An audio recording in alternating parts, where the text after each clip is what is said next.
বিশ্ব রাজনীতির প্রতিটি বড় সংঘাতে যেভাবে যুক্তরাষ্ট্র জড়িয়ে পড়ছে তা দেখে অনেক দেশই নিজেদের নিরাপত্তা নিয়ে নতুন করে ভাবতে শুরু করেছে। পাকিস্তানও এর ব্যতিক্রম নয়।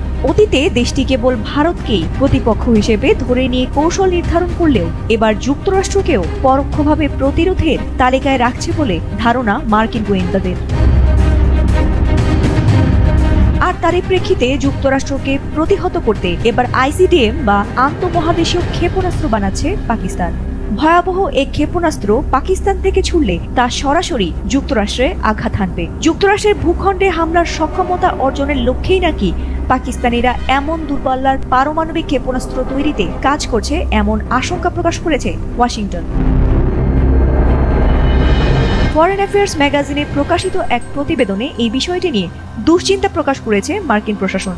মার্কিন গোয়েন্দা সূত্রের দাবি, পাকিস্তান এমন একটি আন্তঃমহাদেশীয় ব্যালিস্টিক ক্ষেপণাস্ত্র কর্মসূচিতে এগোচ্ছে যা 11,200 কিলোমিটার দূরের ওয়াশিংটন ডিসিতেও আঘাত হানতে সক্ষম হবে। আর পাকিস্তান এ অস্ত্র তৈরি করে ফেললে যুক্তরাষ্ট্রের তাদেরকে পারমাণবিক প্রতিপক্ষ হিসেবে ঘোষণা দেয়া ছাড়া আর কোনো উপায় থাকবে না।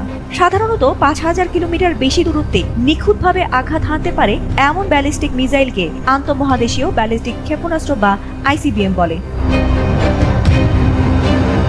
যদিও পাকিস্তান সরকার বরাবরই বলে আসছে তাদের পরমাণু ও ক্ষেপণাস্ত্র কর্মসূচি কেবল ভারতের হুমকি প্রতিরোধে ব্যবহৃত হয়, কিন্তু মার্কিন বিশ্লেষকদের মধ্যে পাকিস্তানের বর্তমান উন্নয়নের গতি ও প্রযুক্তি দেখে স্পষ্ট যে এই ব্যাখ্যার বাইরেও ইসলামাবাদের বড় কোনো কৌশলগত লক্ষ্য রয়েছে।